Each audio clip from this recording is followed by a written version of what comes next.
ஆம் ஆத்மி கட்சி இப்ப வாங்கி இருக்கிறது 22 தொகுதிகள். 2 சட்டமன்ற தேர்தலையும் பாத்தீங்கன்னா 62, 67, 70 நாடாளுமன்ற தொகுதிகள்ல 62, 67 வைத்திருக்கக்கூடிய ஆம் ஆத்மி கட்சியிடம் இன்னும் கொஞ்சம் காங்கிரஸ் பொறுப்போட பேசியிருந்து ஒரு விட்டு கொடுக்கும் அணுகுமுறையில இருந்திருந்தாங்கன்னு சொன்னா 13 தொகுதிகள் கூடுதலா ஆம் ஆத்மி கட்சிக்கு வந்திருக்கும்னு அரசியல் அந்த ஆங்கில பத்திரிகையாளர்கள் எழுதுறாங்க. அப்ப பாத்தீங்கன்னு சொன்னா 20 13 சேர்த்தீங்கன்னா 35, 70ல 36 தொகுதி இருந்ததுன்னா சட்டமன்றத்துல யாரு அப்படின்ற பிரச்சனை வந்திருக்கும்.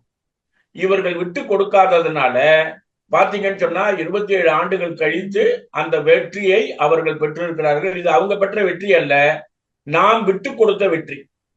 இந்தியா கூட்டணி பொறுப்பற்ற தன்மையில் செயல்பட்டதுனால விட்டு கொடுத்த வெற்றி. இது கூட அரசியல் தலைவர்கள் என்ன ஆய்வு பண்ணி போட்டிருக்காங்கன்னு சொன்னா, ஒரு 7 மாசத்துக்குள்ள 42 லட்சம் 7 மாசத்துக்குள்ள 42 லட்சம் வாக்காளர்கள் இணைக்கப்பட்டிருக்கிறார். டெல்லிக்கு உத்தரப்பிரதேசம், குஜராத் போன்ற பகுதிகளில் இருந்து வந்திருக்கிற அதிகபட்சமான வசதி படைத்த பின்னணியை கொண்டவர்கள் வந்து சேர்ந்திருக்கிறார்கள். மத்திய அரசுடைய உயர்ந்த அதிகாரிகளுடைய வாக்குகள் கூடியிருக்கின்றன. இப்ப நீங்க இந்த நேரத்துல தேர்தல் கமிஷன் எப்படி செயல்பட்டதுன்றது நமக்கு தெரியும். 8வது ஊதிய குழு மத்திய அரசு அமைக்கும்.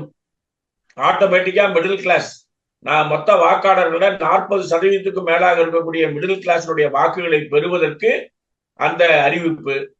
12 லட்சம் ரூபாய்க்கு மேல நீங்க வரி கட்ட வேண்டாம் என்று சொல்லக்கூடிய 140 கோடி மக்கள் இருக்கக்கூடிய இடத்துல ஒரு 1.25 கோடி மக்களுக்கு மட்டுமே பெனிஃபிட் ஆகிற ஒரு அறிவிப்பை நிர்மலா சீதாராமன் இந்த நேரத்துல வெளியிட்டு இருக்கிறாங்க.